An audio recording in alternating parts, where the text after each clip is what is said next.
ईंधन बचाओ अभियान में शामिल हुए गुजरात के राज्यपाल आचार्य देवव्रत ई रिक्शा से पहुंचे गुरुकुल कुरुक्षेत्र। वैश्विक ईंधन संकट और पर्यावरण संरक्षण के प्रति लोगों को जागरूक करने के उद्देश्य से चलाए जा रहे ईंधन बचाओ अभियान में रविवार को गुजरात के राज्यपाल आचार्य देवव्रत ने भाग लिया। वे ट्रेन द्वारा कुरुक्षेत्र रेलवे स्टेशन पहुंचे, जहां अभियान से जुड़े पदाधिकारियों और कार्यकर्ताओं ने उनका गर्मजोशी से स्वागत किया। इसके बाद उन्होंने रेलवे स्टेशन से गुरुकुल कुरुक्षेत्र तक ई रिक्शा में यात्रा कर स्वच्छ ऊर्जा और सार्वजनिक परिवहन के उपयोग का संदेश दिया। गुरुकुल पहुंचने पर आचार्य देवव्रत ने कहा कि पर्यावरण संरक्षण, भूमिगत जल बचाने और मानव स्वास्थ्य को सुरक्षित रखने के लिए प्राकृतिक एवं आधारित खेती को अपनाना समय की बड़ी आवश्यकता है। उन्होंने कहा कि रासायनिक खेती के कारण धरती की उर्वरता, जल स्रोतों और मानव स्वास्थ्य पर प्रतिकूल प्रभाव पड़ रहा है, जबकि प्राकृतिक खेती इन सभी समस्याओं का प्रभावी समाधान है। उन्होंने कहा कि वर्तमान समय में विश्व स्तर पर तेल संकट गहरा रहा है और भारत को भारी मात्रा में विदेशी मुद्रा खर्च कर पेट्रोलियम उत्पादों का आयात करना पड़ता है। ऐसे में प्रधानमंत्री के आह्वान के अनुरूप प्रत्येक नागरिक को सार्वजनिक परिवहन तथा इलेक्ट्रिक वाहनों का अधिक प्रयोग करना चाहिए। उन्होंने बताया कि वे स्वयं भी अधिकतर यात्राएं रेल मार्ग और सार्वजनिक परिवहन के माध्यम से करते हैं। राज्यपाल ने कहा कि ई रिक्शा जैसे पर्यावरण अनुकूल साधनों का उपयोग बढ़ाने से प्रदूषण में कमी आएगी और इससे जुड़े हजारों परिवारों को रोजगार के अवसर भी प्राप्त होंगे। उन्होंने लोगों से पेट्रोल डीजल की खपत कम करने और हरित ऊर्जा को अपनाने का आह्वान किया। आचार्य देवव्रत ने अपने सामाजिक अभियानों का उल्लेख करते हुए बताया कि वे प्रत्येक सप्ताह किसी एक गांव में रात्रि प्रवास करते हैं। इस दौरान सरकारी स्कूलों में ठहरकर ग्रामीणों से संवाद करते हैं तथा नशा मुक्ति शिक्षा, संस्कार, पशुपालन और प्राकृतिक खेती के प्रति जागरूकता फैलाते हैं। उन्होंने बताया कि गांव में स्वच्छता अभियान और वृक्षारोपण कार्यक्रम भी नियमित रूप से चलाए जाते हैं तथा लगाए गए पौधों की निगरानी की जाती है ताकि उनका संरक्षण सुनिश्चित हो सके। उन्होंने कहा कि हरियाणा में प्राकृतिक खेती और पर्यावरण संरक्षण के मिशन को आगे बढ़ाने में अनेक सामाजिक कार्यकर्ता सक्रिय योगदान दे रहे हैं। कार्यक्रम में विभिन्न सामाजिक संगठनों के प्रतिनिधियों, अभियान के पदाधिकारियों और बड़ी संख्या में नागरिकों ने भाग लिया। इस अवसर पर आचार्य देवव्रत ने अभियान से जुड़े सभी सहयोगियों और मीडिया प्रतिनिधियों का आभार व्यक्त किया। आज हरियाणा सरकार की ओर से कुरुक्षेत्र में प्राकृतिक खेती का किसानों का बड़ा सम्मेलन है, जिसमें हरियाणा के मुख्यमंत्री श्री नायब सिंह सैनी, हमारे कृषि मंत्री श्री श्याम सिंह राणा जी और हरियाणा प्रदेश के अलग अलग जिलों से कुछ प्रगतिशील किसान, इस समय हमारी धरती बंजर हो रही है, लोगों का स्वास्थ्य पर प्रतिकूल प्रभाव हो रहा है,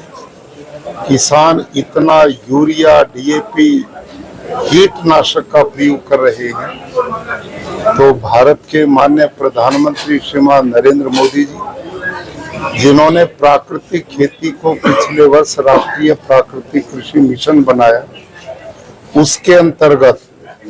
हम किसानों से आग्रह करेंगे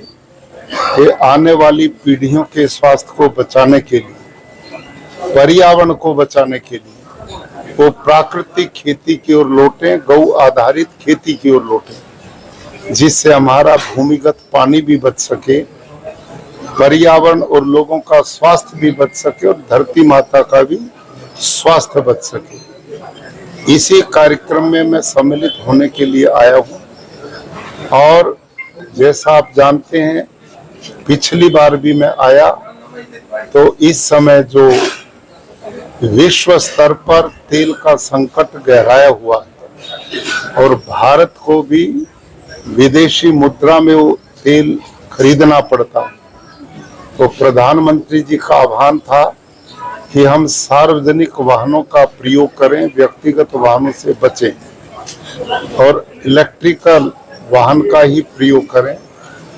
उस लक्ष्य को लेकर मैं निरंतर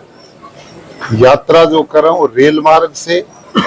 या गुजरात में लोकल बसेज से भी मैं यात्रा करता हूँ, तो उसी संदर्भ में आज हमारी यात्रा के लिए मैं विशेष रूप से आभार प्रकट करता हूँ अपनी जो एसोसिएशन, ई रिक्शा एसोसिएशन, भाई रामनिवास जी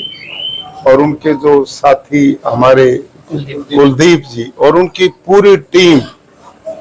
अपना कार्य छोड़कर आई, उनका मैं विशेष अभिनंदन करता हूं। और विशेष करके आज मैं ई रिक्शा में ही जाऊंगा और लोगों से भी आग्रह करूंगा कि वो ई रिक्शा का अधिक से अधिक प्रयोग करें। एक तो उन लोगों को रोजगार भी मिलेगा और दूसरा हम पर्यावरण को भी बचा पाएंगे। और ये जो चालक गरीब लोग जिनका गुजारा ई रिक्शा से द्वारा चलता है, उनके भी जीवन यापन करने में एक सहयोग हम सबका होगा। आप सब पत्रकार बंधु जो हमारे प्राकृतिक खेती मिशन में सहयोगी हैं, आपका भी सबका बहुत बहुत मैं अभिनंदन और स्वागत करता हूँ। इसके पीछे मैं समाज में एक समरसता बने, कोई ऊंचा, कोई छोटा, कोई बड़ा, कोई ऊंची जाति, कोई नीची जाति, ये सब हमारी व्यवस्थाएं बनाई हुई है जिसने समाज में अच्छा मैसेज नहीं जाता। इसी सोच को लेकर मैं प्रति सप्ताह किसी एक तहसील के गांव को चुनता हूं, रात को वहां के सरकारी स्कूल में रुकता हूं और अनुसूचित जाति और जनजाति परिवार के बीच में बैठकर मैं भोजन करता हूं। रात को पूरे गांव की जनसभा करता हूं और इसके साथ साथ आने वाली पीढ़ियों में नशा मुक्ति की बात करता हूं, संस्कार देने की बात करता हूं, उनकी शिक्षा की बात करता हूं और किसानों और गांव के लोगों को पशुपालन से जोड़ने की बात करता हूं और खेती, प्राकृतिक खेती हो, इस दिशा में काम करता हूं। और जिस गांव में रुकता हूं हाथ से स्वच्छता अभियान चलवाता हूं झाड़ू लेकर, और उस गांव में कम से कम 1 एकड़ में मैं वृक्षारोपण करता हूं। और वो केवल रोपण नहीं होता कि लगा दी और चले गए, हर महीना उसकी वीडियो मंगवाता हूं ताकि एक भी पेड़ मरने ना पाए, जिंदा रहे। और हमारा जो मिशन चल रहा हरियाणा में, हमारे चौधरी संपूर्ण सिंह जी और डॉक्टर राजवीर जी जैसे लोग इस मिशन में रात दिन काम करते हैं और लोगों को प्रेरणा देते हैं कि हम प्राकृतिक खेती की और पर्यावरण को बचाने की दिशा में आगे बढ़े। गुजरात के निश्चित रूप से पिछले बार जब मैं आपके बीच में आया तो जितने भी गुजरात में विश्वविद्यालय, लगभग 26 यूनिवर्सिटीज हैं जिनका मैं चांसलर हूं, सबको लिखित आदेश दिया गया है कि वो सप्ताह में हर सोमवार को कोई भी प्रयोग नहीं करेगा जिसमें पेट्रोल डीजल का प्रयोग हो, वो इलेक्ट्रिक व्हीकल या साइकिल,